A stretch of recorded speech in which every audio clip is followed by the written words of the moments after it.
Hello everyone, welcome to my critique and review of Death's Door. Developed by Acid Nerve and published by Devolver Digital, Death's Door was released in July of 2021 and has accrued an incredible amount of acclaim for an indie game. Not that indie games don't get a lot of praise, they certainly do. I just wasn't sure on finishing the game why everyone loved Death's Door as much as they had. The game is good. Saying otherwise would be a lie, and a bad one too. This video is my attempt to investigate and question my thoughts.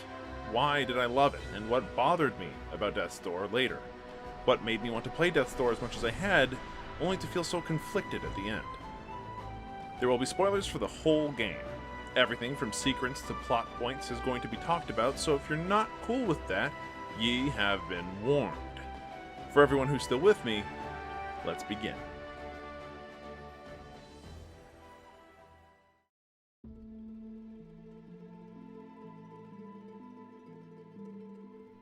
Video games constantly take ideas from each other.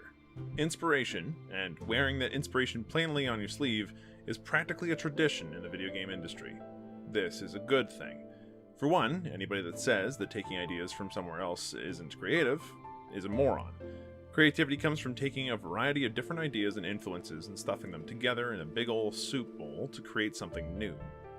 Second, borrowing ideas and mechanics from other games is how most developers hope to attract players to their game. If their game is like a game someone else made, then hopefully the folks that liked the earlier one will play the new one. For the purpose of this video, it's enough to say that Death's Door definitely follows in these footsteps, and its inspirations and creative throwbacks are plain to see. Death's Door immediately reminds me of two games. The first is the entire Legend of Zelda series, specifically the older games and the more immediate handheld remakes like Link's Awakening. Everything from the isometric top-down camera to the way the game actually plays makes the influence obvious. Death's Door's tone is different, but so much of the game cleaves to Link and his adventures that I found myself immediately at home. The sword swings in familiar arcs, your arrows light on fire if shot through a torch or brazier, and you have to travel the world to collect MacGuffins. If it smells like a Zelda game and plays like a Zelda game, then it's pretty close to a Zelda game. Death's Door has significant differences that we'll get into later, but I want to stick to Zelda and the comparisons with that for now. Most of these similarities are at a meta level, but that's where the game really gets a lot of its feel. There are plenty of action-adventure games where you explore a world to find 3 items of power to move forward, but Ocarina of Time with its spiritual stones should ring familiar to most people. The 8 instruments of the Windfish in Link's Awakening, or the Pearls of the Gods in Wind Waker are other examples, and the entire Legend of Zelda series is chock full of these kinds of ideas. These ideas, by the way, where you need to however many magical who's or what's to progress to save the world, is obviously a time-tested and true formula at this point. To acquire all of these objects, you need to explore a fairly large island. Unlike most other games of its kind, Death's Door does not see fit to give you a map for the place. It's an odd choice for a world as large as the one found in Death's Door. You can get lost easily, and backtracking to find missing items isn't fun. You do have the means of finding missing items, and we'll talk about Jefferson Squid later, but the whole place is intimidating to meander through without some guidance. On the flip side, you really do commit places to memory quite well. Since you have to rely on your eyes to take in the environment, rather than following the dots on a map or a bar, maneuvering the island could be a lot worse. It's also a giddy feeling when you remember a potential secret from before, returning there with the appropriate spell or goodie to access what you left behind. What really helps is that the world of Death's Door has nothing samey in it. Landmarks and points of interest are easy to notice and to make a mental note of. This makes orienting yourself in the game a lot easier than not, despite it being easy to take a wrong left turn here and there. Another benefit to this mapless existence is that this immerses the player in the world. Without a map to stare at, the player has to take in the scenery, smell the corpses, and really try to be present in the space. Acid Nerve trusts the player enough to engage with their world on its own terms. And the world of Death's Door has loads of places to go, but a good chunk of them require spells to access. Like most games of its kind, Death's Door has stops and doors blocked by player progression. Is there a glowing, cracked wall? Chances are that you need the bomb to bypass it and move forward. There are 3 such abilities in the game that you collect. There's the fireball, the bomb, and then the hookshot. With your default arrows you get at the very start, that makes for a total of 4 different spells or abilities. Each of them can be upgraded by finding and beating challenging, optional bosses around the game world, which should be familiar to anyone who has played a game in the last 30 years. You tend to earn the spells at certain points through a major dungeon, usually near the end of it. Do you need all the spells to beat the game? Yes, and the game doesn't hide them either. It makes them the focal point of the dungeons that you enter, in fact. And if you need to upgrade them, no, you don't need to. Though the effects of the upgrade can make them very powerful.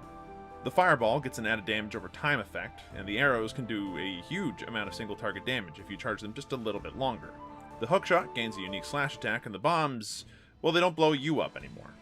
For the last one, it's the thought that counts. I found it very difficult to use the bomb in combat situations where I would blow myself up in general anyway, but the rest of the upgrades are huge power spikes.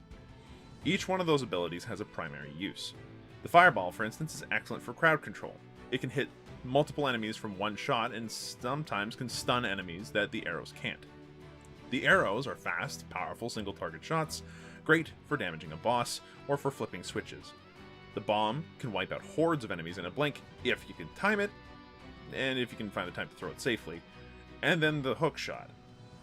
Well, it's actually surprising, but the hookshot ended up being super useful for my first playthrough. You can be a goddamn ninja if you want to, bouncing around the screen like crazy.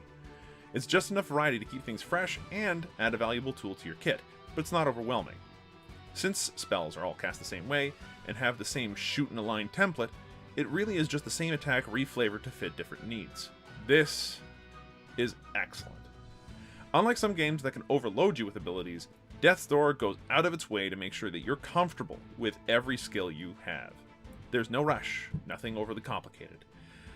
For one, I get easily overstimulated by having even upwards of 6 different abilities to keep track of, let alone the number that some games can flood you with. I was pleasantly surprised and happy to be able to feel like I could master Death's Door's mechanics, and part of the major reason why was thanks to the 4-in-1 they pulled with the ranged abilities. This thoughtful approach to game design is something that I want to return to later, so let's put a pin in this one. So you have dungeons, you have clear ability progression doors with clear progression keys. Now for the major differences between Death's Door and games like The Legend of Zelda. The nitty-gritty mechanics. The mechanical differences are what shows the gameplay influence on a more micro level. Hyperlight Drifter.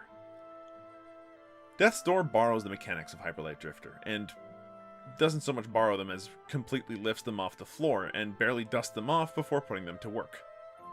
A quick list of mechanics that are directly lifted include your melee attacks fueling your ranged ones, the sword's 3-swing combos, and an emphasis on your dodge roll to keep you protected rather than a shield like you would find in most Zelda games. All of these are coming from Hyperlight Drifter, and don't mistake me, it's really well done. This is not a bad thing. The mechanics aren't copied one-to-one, but they're so similar that I nearly immediately made the connection to Hyperlight Drifter in my playthrough. This works well in the world of Death's Door in particular. Though the world is structured off the bones of a Zelda game, all the musculature and guts are from faster-paced action games. The Legend of Zelda had large, dungeon-spanning puzzles and complex smaller puzzles in every room, and that's where the focus of that series of games is. Death's Door does not have the same focus.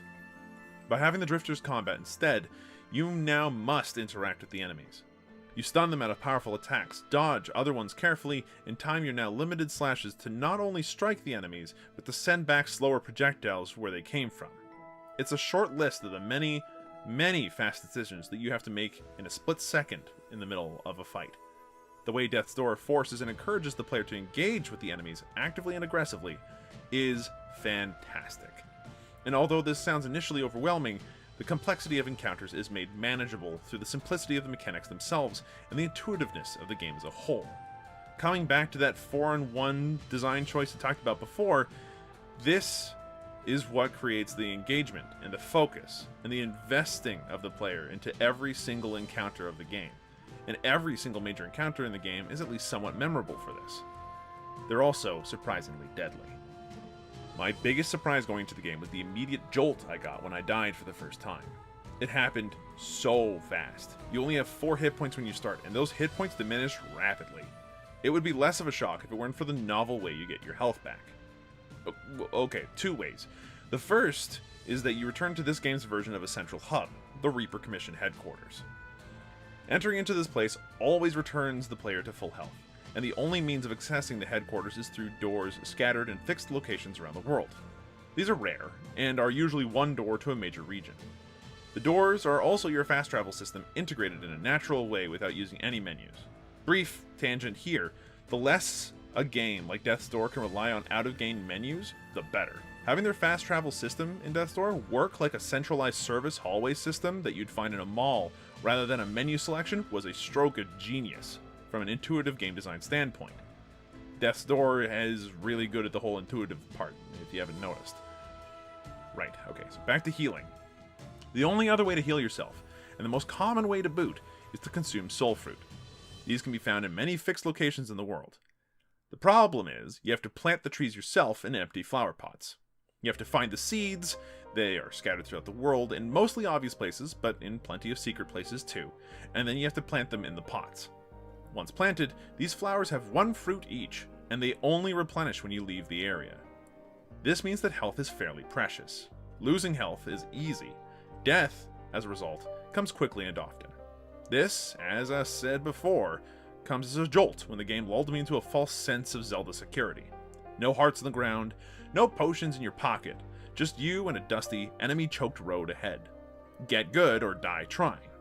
This means that Death's Door is one of those get-good games, and it's a philosophy that I find choked and stifled to begin with. The get-good philosophy excuses developers who make games sadistically difficult without properly preparing players, which I think is shitty design. However, the game isn't sadistic about this approach to difficulty. Unlike other games that have a similar philosophy, you only gain by trying again and again. Your resources of the game, which are souls, and that's fine, I guess, are gained through every successfully downed enemy and through soul orb pickups you find around the world. Every time you gain souls, they are yours for good. This means that the more you explore, the further you push, the closer you get to gaining enough souls to power up the crow in some way, which is also the only way to use souls.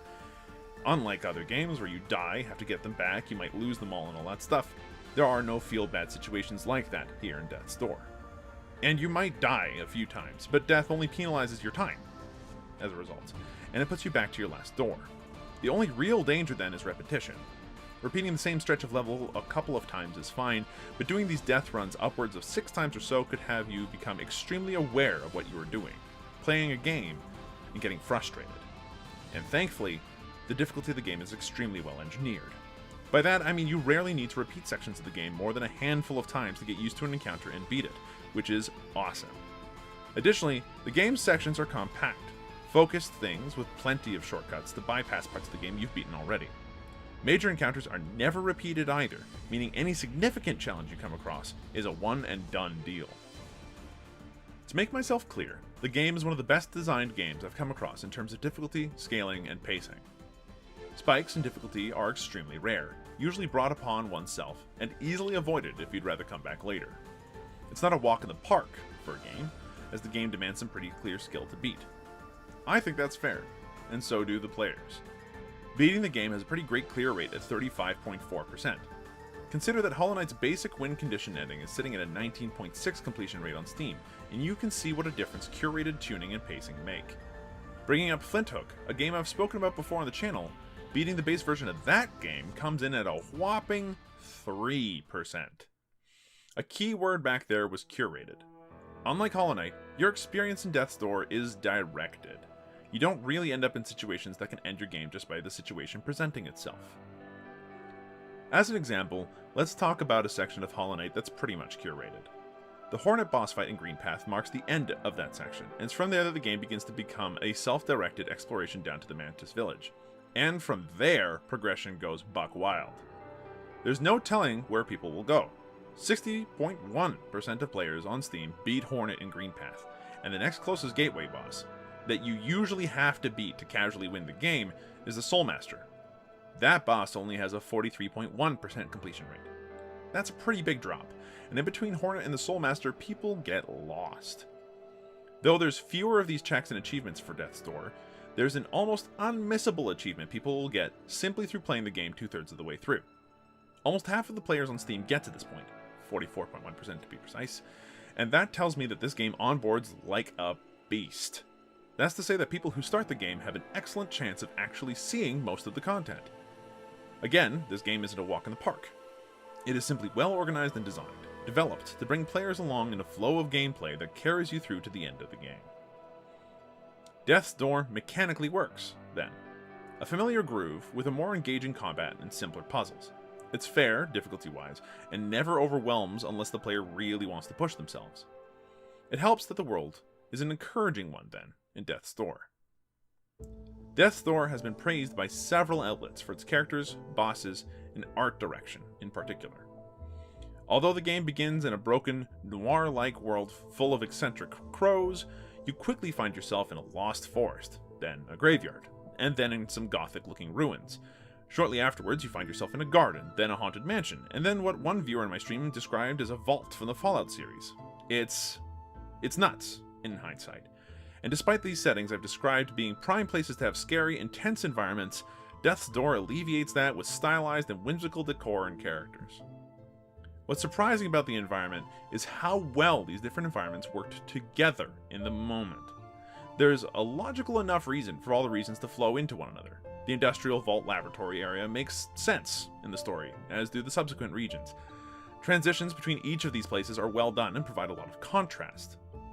For instance, while you're in the dark depths of the Mushroom Dungeon, you emerge out into the bright light of day, and there's a clear blue ocean all around you. From the outside of the somber and austere gardens of the Urn Witch, you venture into the gloomier and haunted innards of her mansion. Each of these areas features thematic and more standard enemies. Grunts and archers are present everywhere, for instance, but the Urn enemies are more typical of the Urn Witch's estate, where plant enemies are more prolific in the Mushroom Dungeon. The only place this doesn't hold true is the third area, but we'll get to that area later. And Betty. Fucking Betty. These enemies pale in comparison to what is the most memorable part of each area, though, and it's the boss characters. There are two reasons. First, the bosses are super fun. They are the most memorable and engaging fights, and where you will likely die the most learning how to beat them. The second part is their music, and here's where I need to veer off into Tangent Town with the soundtrack. We'll get back to the bosses in a few minutes. At some point, I started comparing parts of Death's Door to another game that I've already covered on the channel, Moonlighter. But why? The two games have some surface similarities, but are very different overall. The Legend of Zelda features a strong inspiration for both, and both games are action adventures with a similar mechanical speed. But that was it. One music track that stuck out to me in Death's Door, though, kept me thinking about Moonlighter anyway. Something about the flute, or some of the techniques in the synth. Whatever it was, though, the way it was played immediately made me think of Moonlighter every time I heard it. And it wasn't until about a week later when I remembered a half-glimpsed sentence in the Wikipedia article about Death's Door. It spoke about the composer. Fen had created a good mood and atmosphere and received some critical acclaim for it.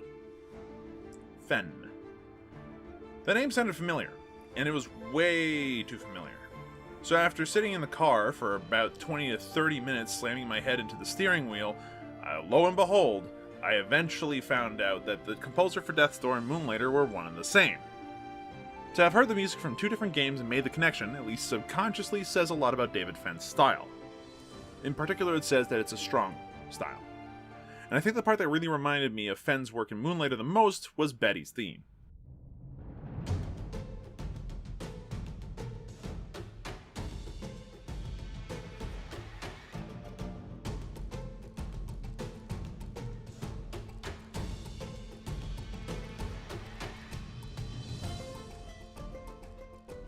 I mean, goddamn Betty, but the music to her boss fight is inspiring.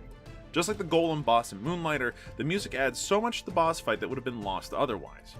There's drama and excitement that abound in both of the tracks, and it's a joy to listen to. Every boss has a stellar track like this that accompanies their fight. Almost. The music is otherwise perfect video game music. It's in the background, it creates a mood that the player is only vaguely aware of, and that they're vaguely being aware of being encouraged to feel a certain way. There's a gauntlet of fights and enemies leading to your final encounter with the Swamp King, for instance. There's no need for the player to rush during this section of the game. There's no kill walls or anything threatening you, just you and a ruin full of bad guys. The music alone made me want to push myself and actively speed up, to get aggressive, and to bring the whole place down, despite there being no mechanical reason to do so. One of the things that David Fenn does well is utilize leitmotif, or a theme, in a great variety of ways. The Crow's theme, for instance, is repeated in every boss encounter, every tense moment, and every poignant and meaningful plot point. Almost never is it boring used this way. Fenn did similar work in Moonlighter as well, where the main theme of the game was stitched elegantly into every single boss theme. Here, the same is achieved, though there are more themes and characters to keep track of. For instance, when fighting the Urn Witch, or who the game calls Grandmama, you can hear her theme first and foremost, though the Crow theme is in there as well. This helps to bring out the best moments of the game, and keep the story meaningful despite its brevity by tying everything together musically. David Fenn is a composer who really likes taking their theme and putting it through its paces.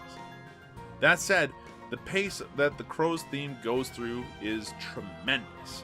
If you decide to buy the soundtrack and listen to it actively, or if you get stuck somewhere in the game, the music begins to get a little stale quickly. For Fenn's work to shine, it cannot be the main focus of the player's attention. The instant that Fenn's work is played for long periods of time and the player's actively listening in, that's when the game's music becomes, as my partner puts it, a bit of a cowbell. The Crow's theme is so omnipresent that it becomes overbearing sometimes, and eventually detracts from significant moments if it's played too often. I would have really loved to have heard more interplay between the Crow's theme and the other themes.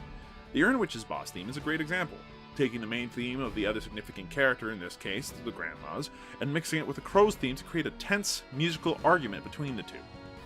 The boss of the game, however, the Lord of Doors, had no such luck with theirs. Playing the Crow's theme with a rock guitar does not an epic boss theme make when you're aware of the trick.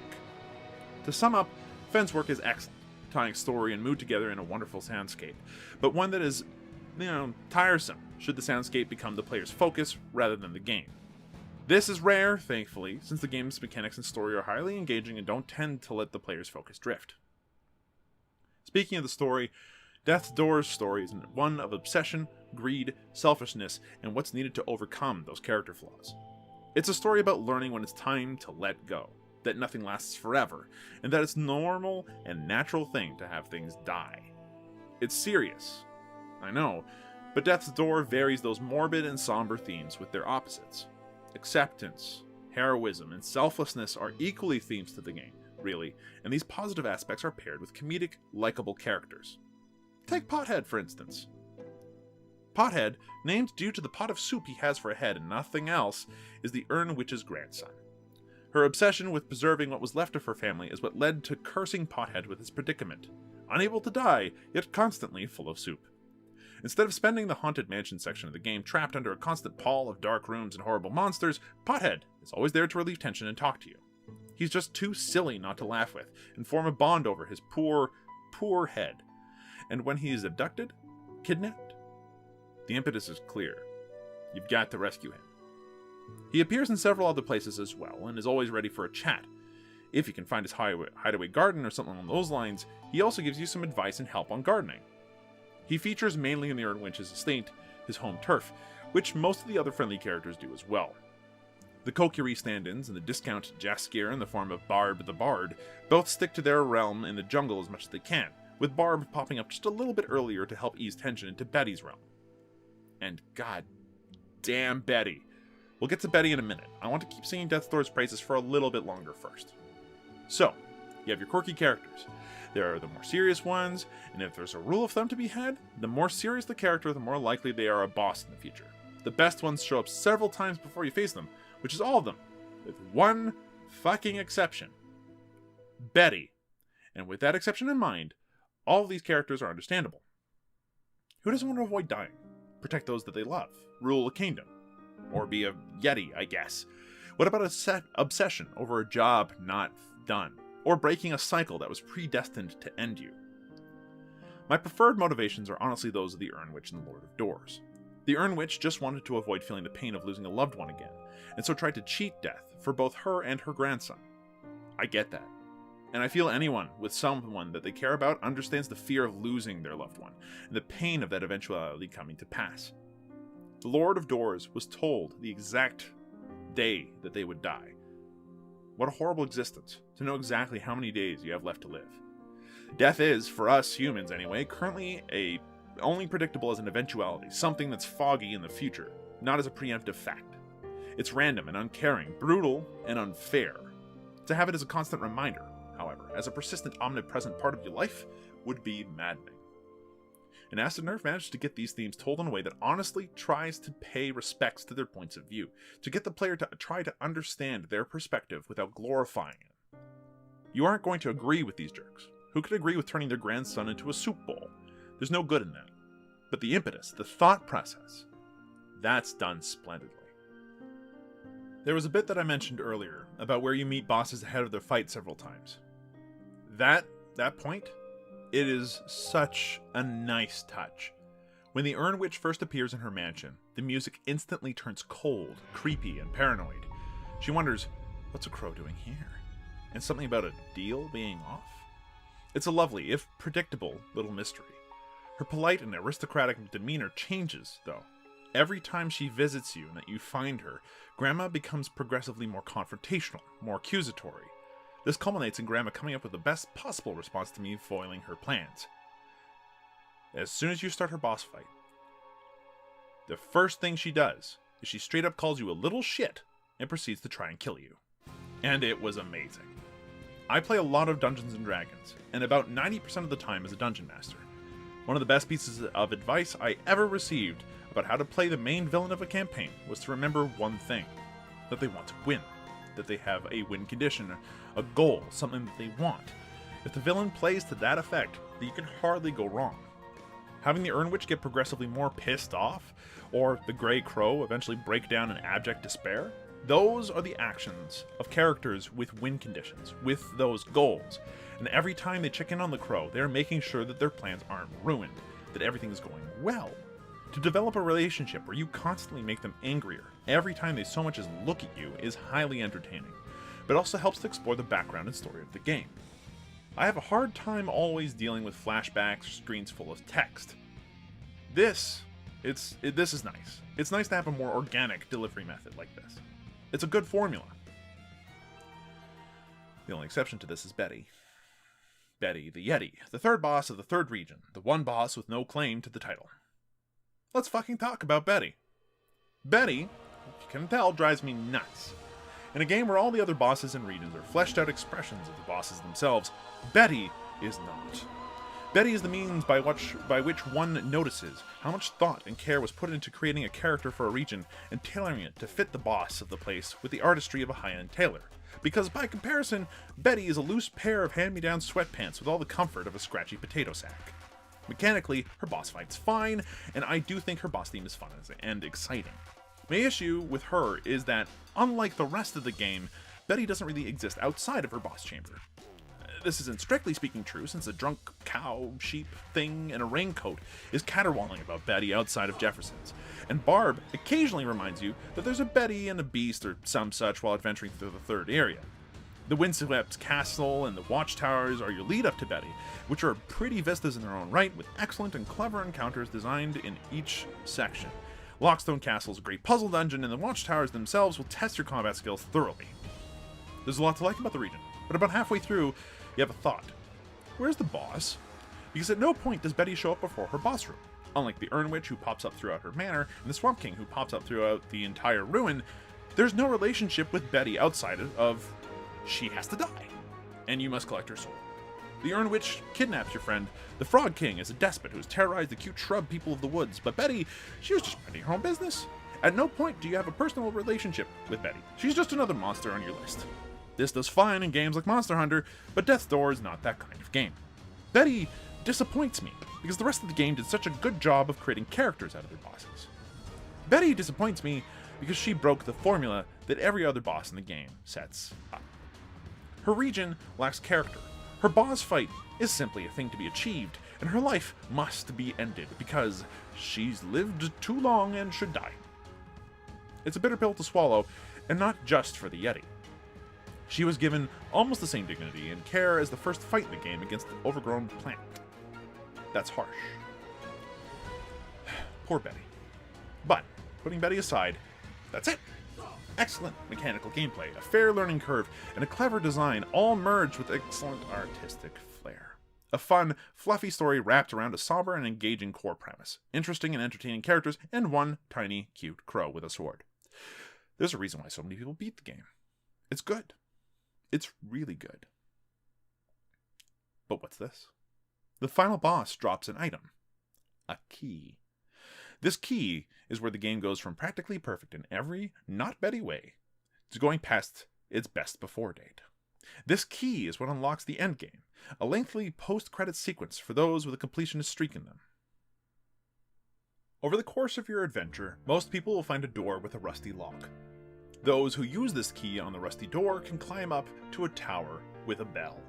The bell, after you ring it, changes the game state from day to night, and this affects a great deal of the world you've already seen, which in turn opens up paths through the world that were blocked off before. It's a neat tonal shift, taking a bright and, despite the morbidity, active world to a dark and calmer one. Monsters in certain areas grow stronger as well, but by the point you reach the endgame, it hardly matters. You've seen and beaten most of these enemies several times. What matters in this moonlit world are 7 more MacGuffins called Tablets of Knowledge. Like a lot of other games with a similar pedigree, this is the stage of the game where the hero scours the world for even more magic items to help them on their quest. Ocarina of Time's sages are a great example. Without them, the world descends into darkness and Ganondorf wins, so the sages are essential to saving the day.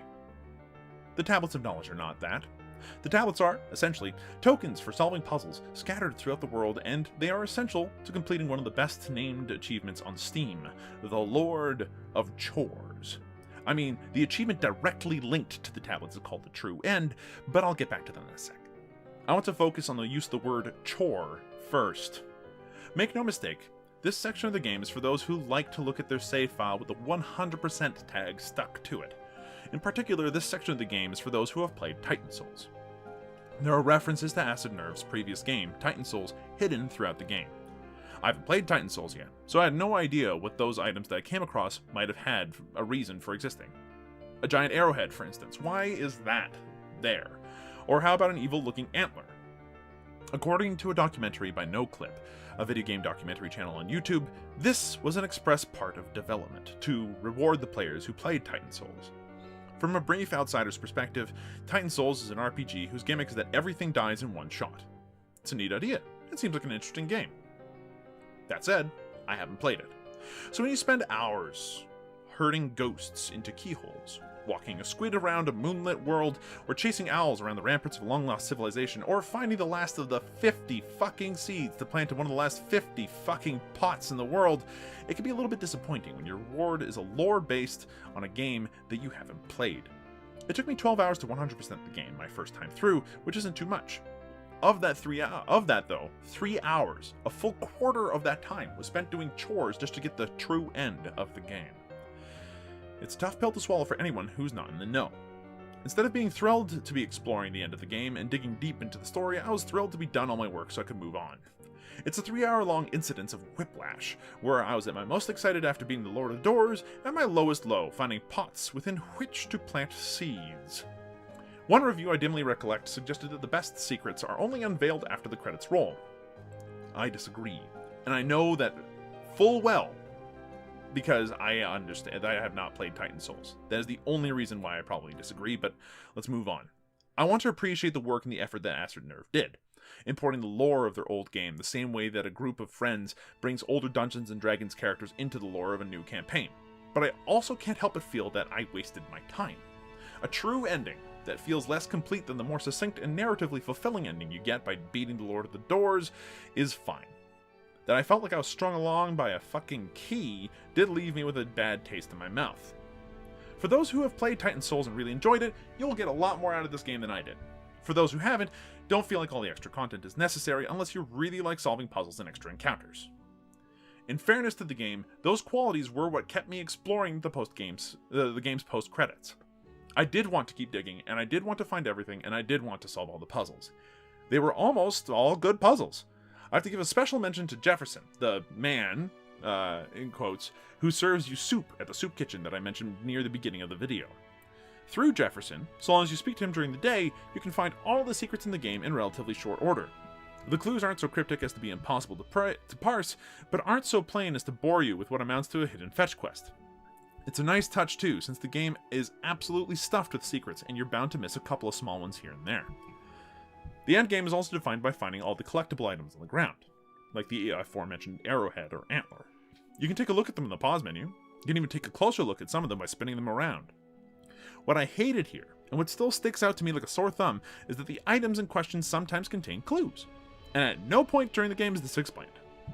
The option is simply there for those who are curious enough to look. And maybe that says more about me and my salty nature and my lack of curiosity these days, but for folks who stumbled on the hidden information by accident, they must have felt really clever. Meanwhile, I just felt really stupid for not thinking to go into a menu, investigate all the different items, spin them around, and find the information that I was looking for. Out of 24 items, 3 have uses outside of just being collected, and 2 have more express uses for helping to find the tablets of knowledge, and both of them are super goddamn helpful for opening one of the 7 doors that has a tablet behind it. I was so peeved on finding this out. Not even really angry, not justifiably so, but just peeved. Compared to the rest of the game where everything seemed polished and helpfully scaled, that same thought process just didn't seem the same here. This is the developer just flexing their secrets game, and in a way that I did not appreciate. There's one excellent closer in this endgame, however. Stedhone, the keeper of the graveyard and the eulogist behind every boss whose soul you claim, has been trying to die for a long time. In what starts as a running gag where you can't kill him, Stedhone's story can only truly end in the night of the endgame.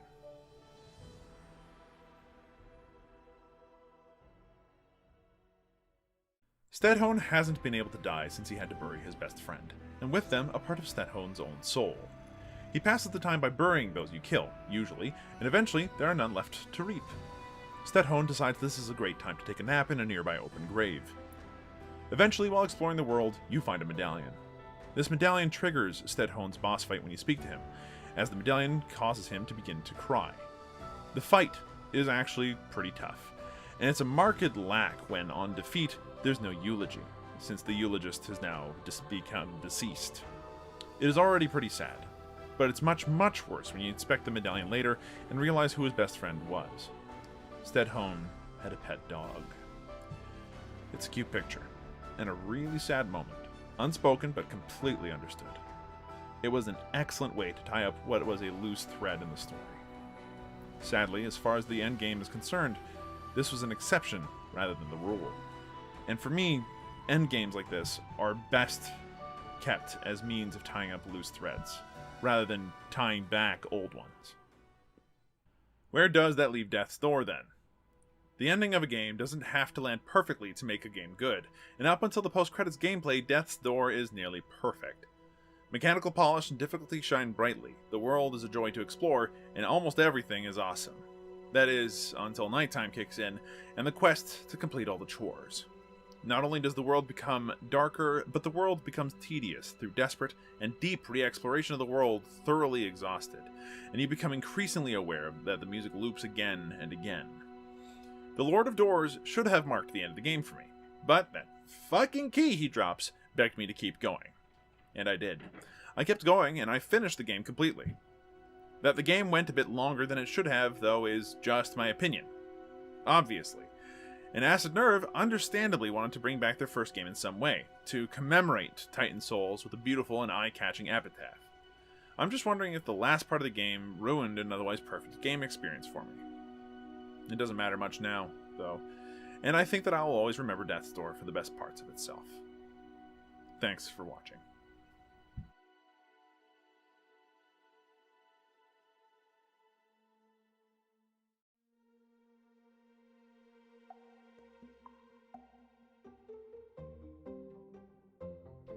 This video, and the other ones like it on the channel, could not have been made without the help of folks on Patreon tossing money my way to help keep me going, like Sebastian Budd.